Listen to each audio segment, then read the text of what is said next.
Students Rebuild is an organization that partners with global charities to bring change in the world. So I'm very excited about this lesson. First, we're going to start with taking some notes on world needs that Students Rebuild has chosen for this year's challenge.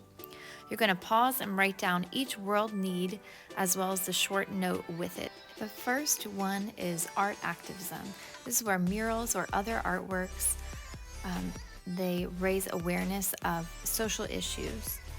The second one is clean oceans. Many depend on the coastal ecosystems for their livelihood, and with pollution and carbon emissions, these oceans are affected and the biodiversity and ecosystem is threatened.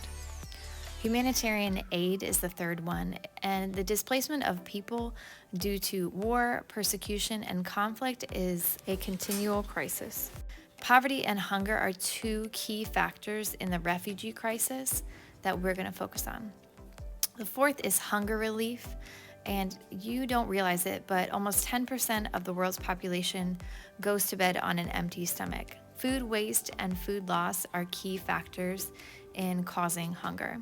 And lastly, we're talking about overcoming biases, and this gets in the way of people relating to each other authentically. So we're going to look at how we can help in these areas. For your rough draft, you are going to be selecting two of the world needs we just looked at.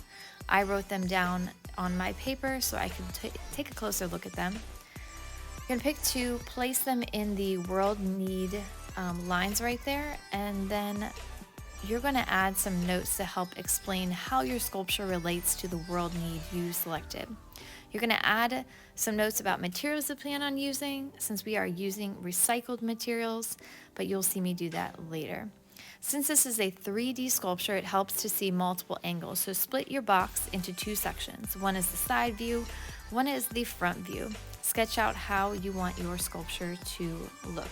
Remember, this is just a sketch. It does not have to be perfect. You're just getting your ideas down on paper. Again, I'm now adding notes about what recycled materials I'm going to use to create my sculpture. For your second world need, you are doing the same exact thing. I realized that front was not a good view, but a top view gave a better idea of what I was going to build for my sculpture. So you can use the top or front view for that first box. It is up to you. Again, I'm including notes about what materials I think would be useful for creating this sculpture. Take your time with these ideas. There's no perfect right way to do this. You are going to come up with a ton of different ideas with your different materials. If you have any questions, please let me know.